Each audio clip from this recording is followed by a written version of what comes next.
So I've been talking about the Psalms for a number of weeks, a couple of months now, and I've been encouraged as I've read through the Psalms and studied them and been able to share from the Psalms.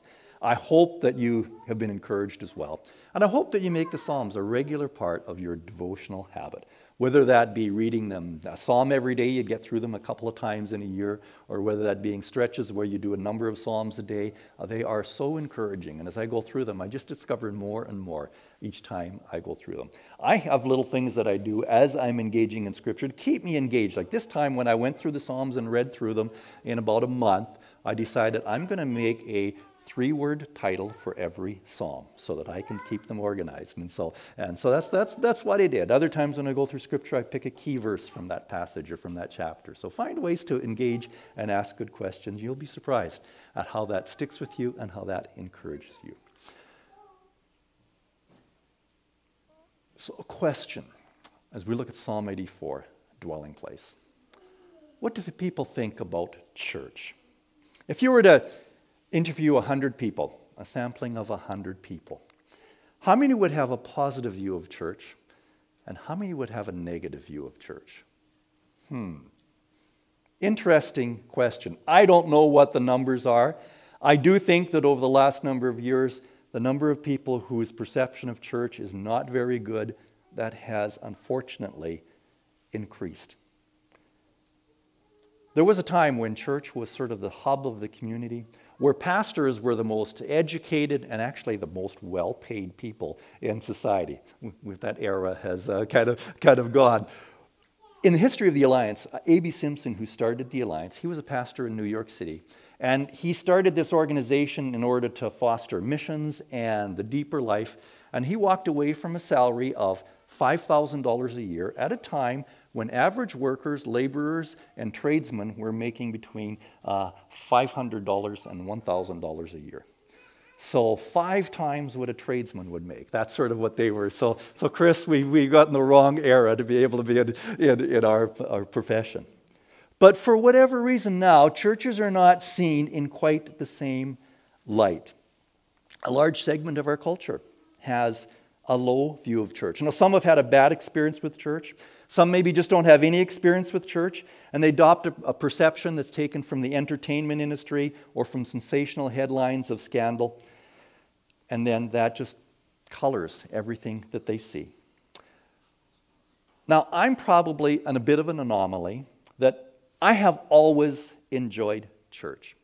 Oddly, the one time in my life when I felt the most disconnected from church was my first 2 years of Bible school. Why? Well, when I attended Bible school in Regina, you were required to attend a local church, but my social and spiritual hub was really what was happening at college. We had chapels, we had groups of people that were happening. So yes, I attended church. I found a church the first year, and I went because you had to sort of put a check mark on something that you were actually attending. But I can't remember a whole lot about that church. The second year, I went to a different church. It was actually had 2 services, and I could go to the early service and have more of my day that was free, so I did that. But I was still far more connected to my church in Edmonton than I was at any church in Regina, probably because my girlfriend Pauline was in the church in Edmonton. That might have been one of the reasons for it. Well, after my second year of school, I took a year out. I actually did a pastoral internship for part of that year. I worked for part of that year, and then I got married, and then Pauline and I moved to Regina. And then we started attending a church together, and it wasn't before long that I engaged. I was really connected in a church again. The church that I attended, it was actually relocating. It had sold its building. It was meeting at the Bible College in the chapel on Sunday mornings, and it was meeting in the part of Regina where they were going to be building on Sunday evenings. They were meeting in a school there. And so they met Sunday evenings, and we would go, and I soon became minister of chairs because chairs need to be set up and need to be put away after the service. So I did that every week, and soon we were involved in being sponsors and Bible study leaders for a youth group, and we were engaged again. Church was always something that I was involved in. From the time I was young, church was a place where I felt valued and I felt useful. It's always been that way. It's always been a positive experience. Not everyone has that same positive experience. When I was young as well, I tracked with, church was about music and it was about teaching. and I tracked with music, and I was sort of more academically bent than towards sports or things like that, so I tracked with much of what church was happening. But not everyone is the same way. The psalm starts out in a way that says, "How lovely is your dwelling place. My soul yearns, even faints, for the courts of the Lord. My heart and flesh cry out for the living God."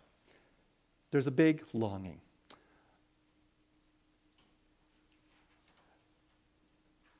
My heart cries out for, it longs for. This psalm actually talks about the gathering of God's people, and it's written by someone who's a worship leader.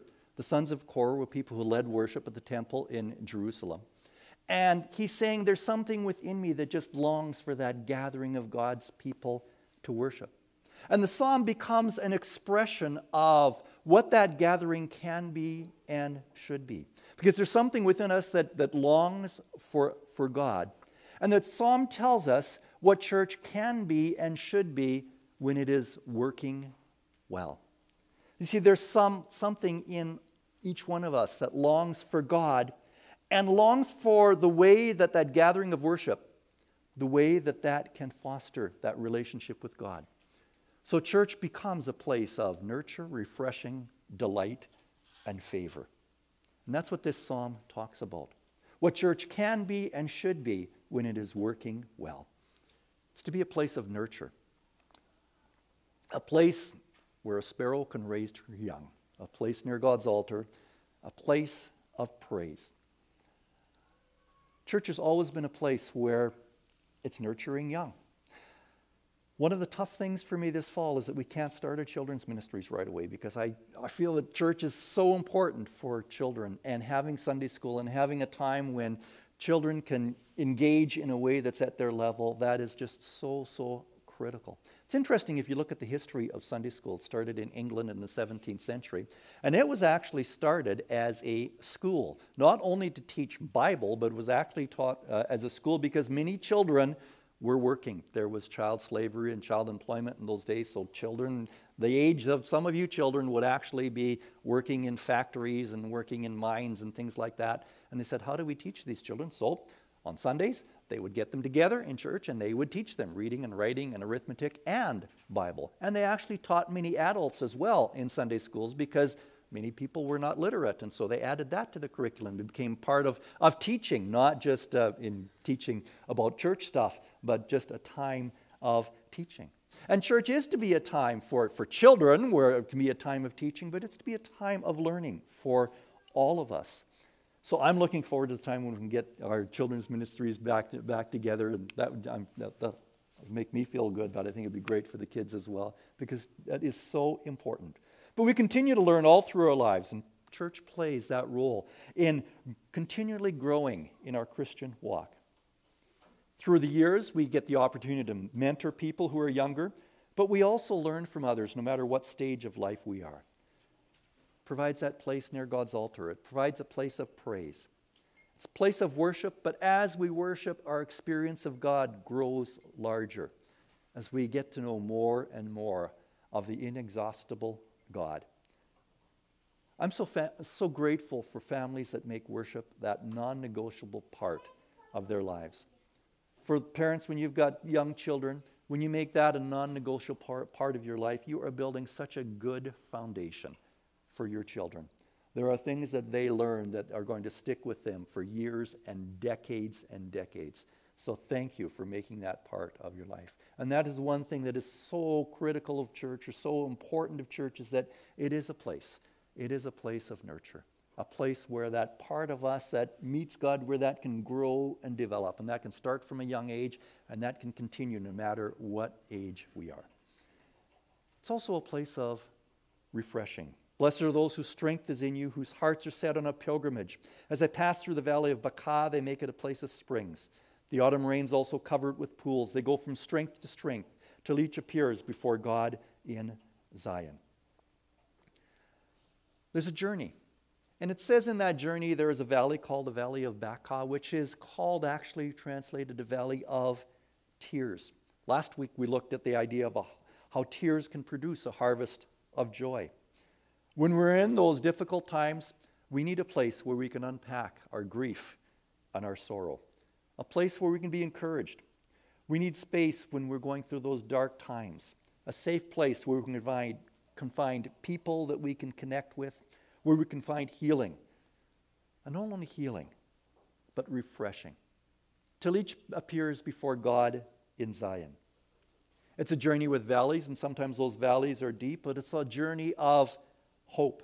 Because each one of us will appear before God, and it's time to be able to prepare for that and to look forward to that in anticipation. We have the assurance that we've placed our faith in Jesus, that we will be welcomed.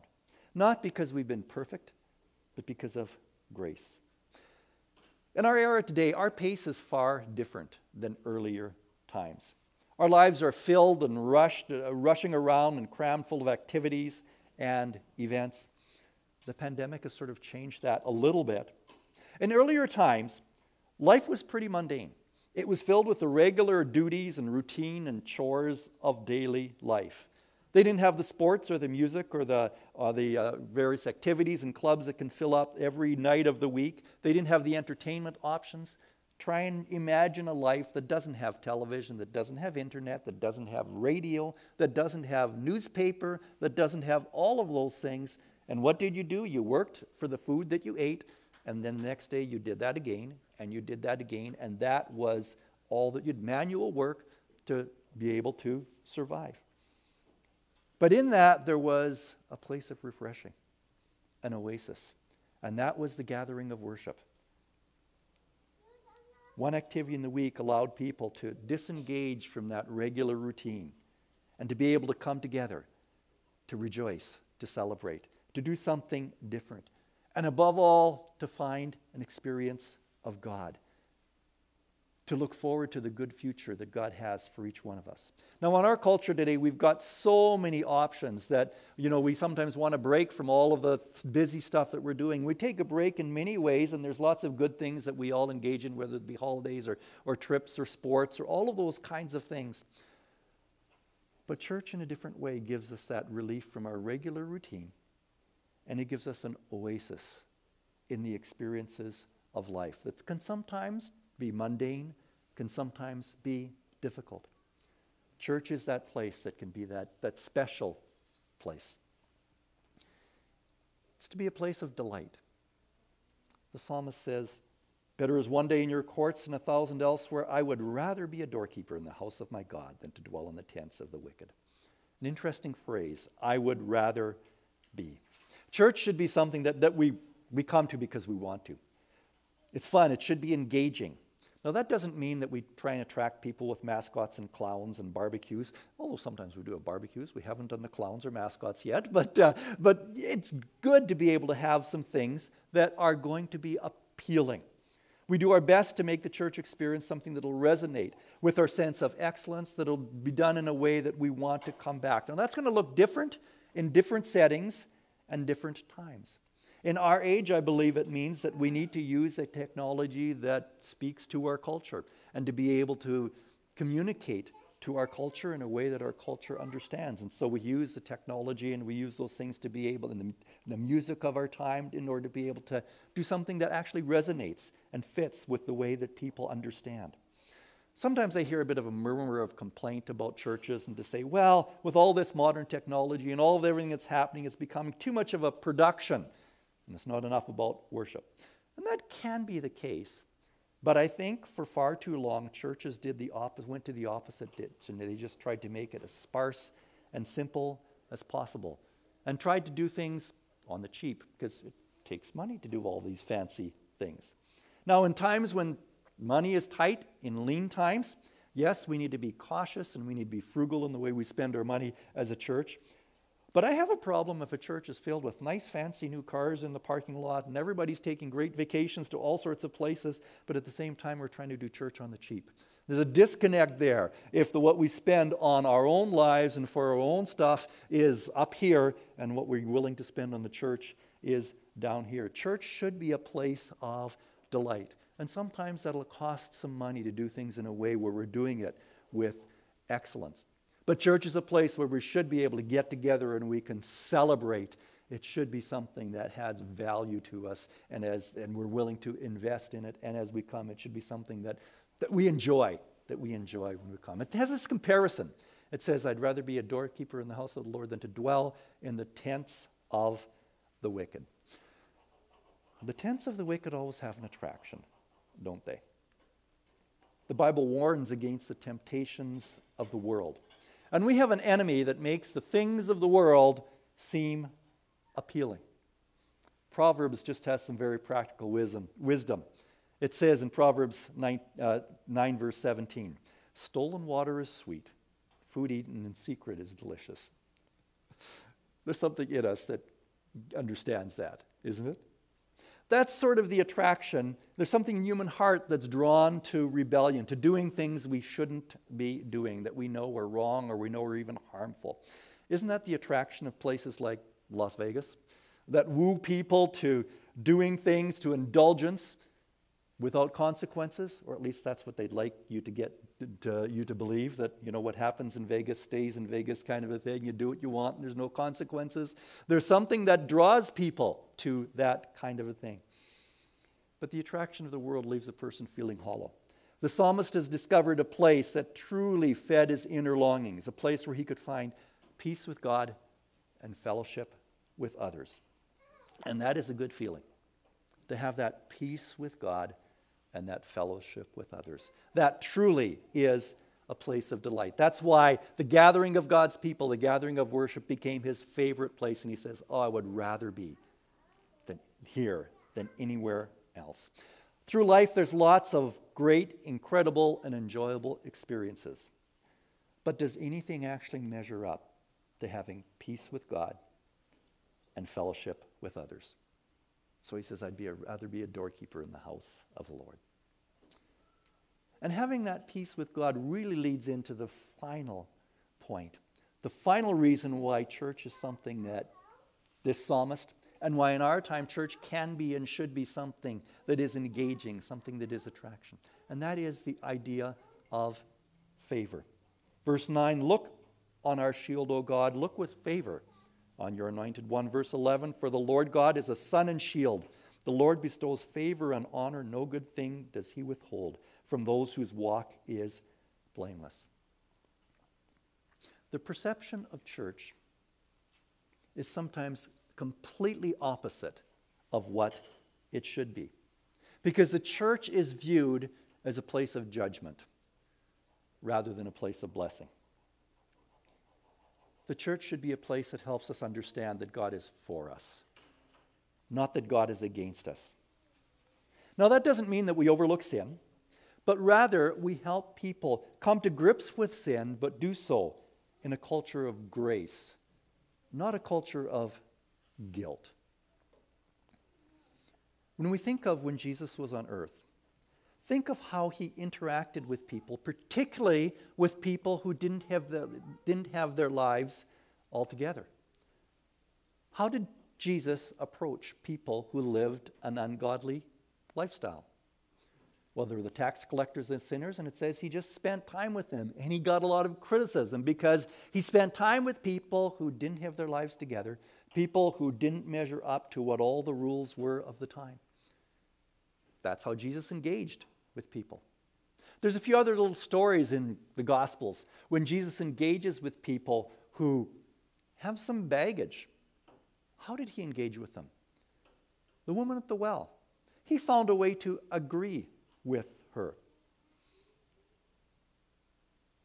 He said, go call your husband.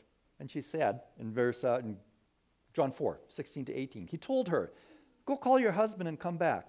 I have no husband, she replied. Jesus said to her, you are right when you say you have no husband. The fact is you've had 5 husbands, and the man you now have is not your husband. What you have just said is quite true.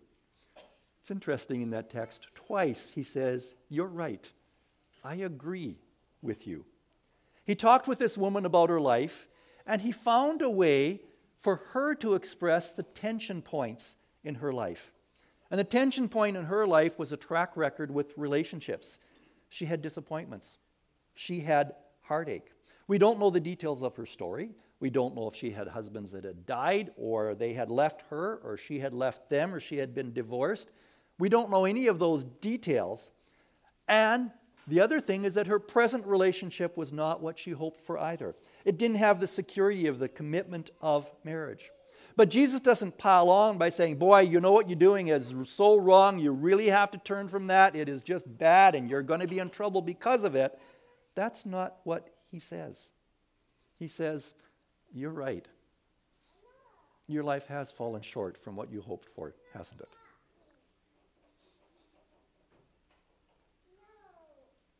And as he said that, Jesus saying, that is true. I agree with you. She became open to understanding who he was as the Messiah. I'm often troubled by the reputation the church has, particularly a conservative church or the evangelical church, as it engages with our culture on social issues. Because it leads with judgment, not empathy. It leads by saying you're doing wrong and you're going to go to hell because of it. And that's the starting point. And people are closed. People's ears close immediately. What would happen if instead we could come alongside people and we got to know them well enough that they would talk about the frustration points or the tension points in their life, and we could say, yeah, you're right when you're saying things shouldn't be that way. You're right when you're saying there must be something better, there must be something more. And then when we have that engagement with them, then they'd be open to saying, well, what is that something more? Being able to talk with them. People's own words will express the admission that their life is not what they would like it to be. It'll often express their own guilt.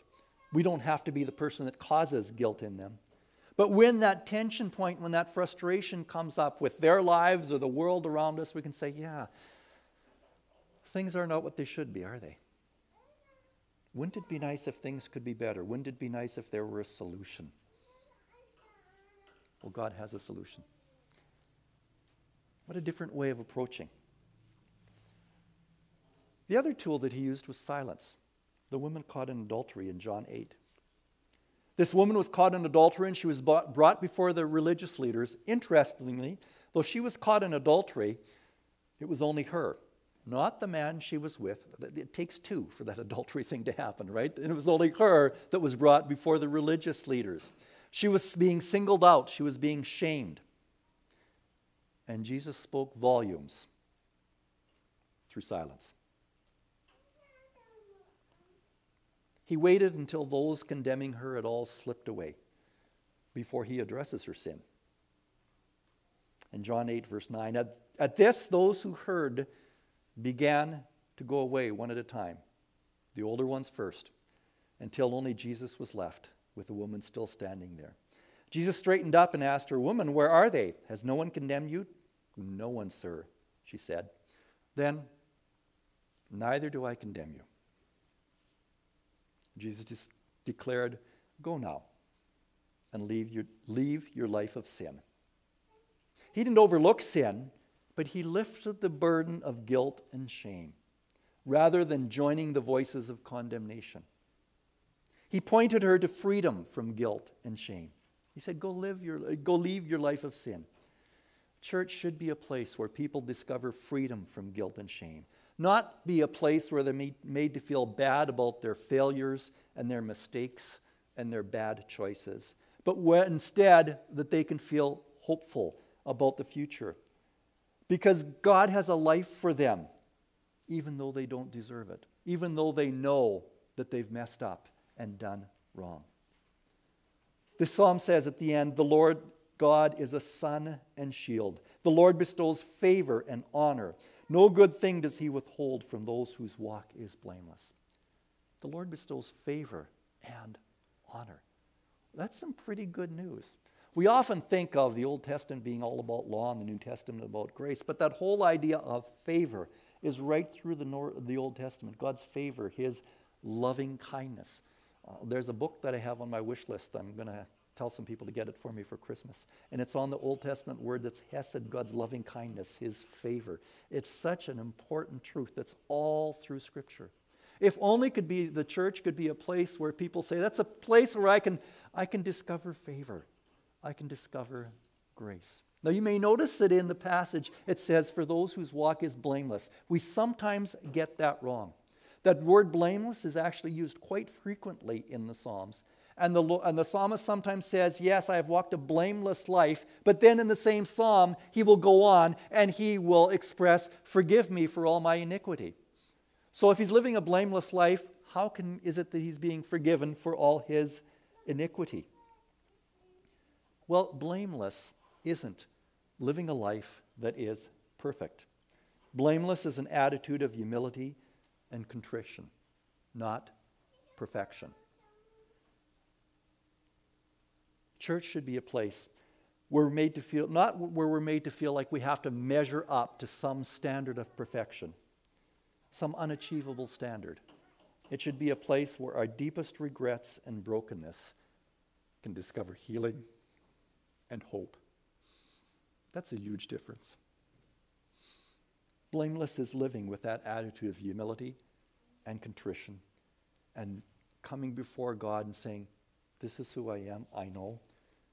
I know you know who I am, yet you're accepting me. And I'm throwing myself on your favor, on your grace. It's a whole different attitude. And sometimes in church, we get it flipped around. And we pile on with the guilt. People see church as a place where they're going to be shamed, where they're going to be made to feel like they don't measure up. It should be the absolute opposite of that. What's your experience of church been like?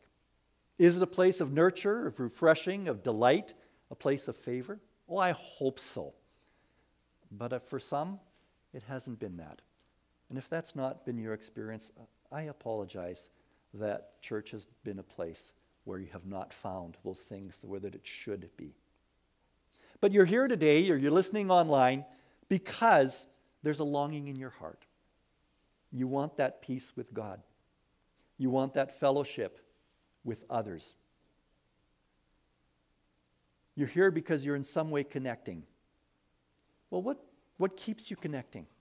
What are the barriers that perhaps have prevented you at times, or make it more of an obligation than a delight? I'd love to hear some of that, discuss that with you, have some dialogue. Because this fall, this pandemic, is a time when we can sort of set aside some of the usual way we do things, because we have to, and say, how do we do a reset and make church more a place where it is that place of nurture and refreshing and delight and favor? You may have some ideas, or at least I hope that you have the courage to say, hey, let's have some dialogue about what church could be in order to make it something that fits what God says it should be. The psalmist says, I'd rather be a doorkeeper in the house of the Lord than anything else. Is that your experience? Is church something that really engages you? Let's make it that kind of a place.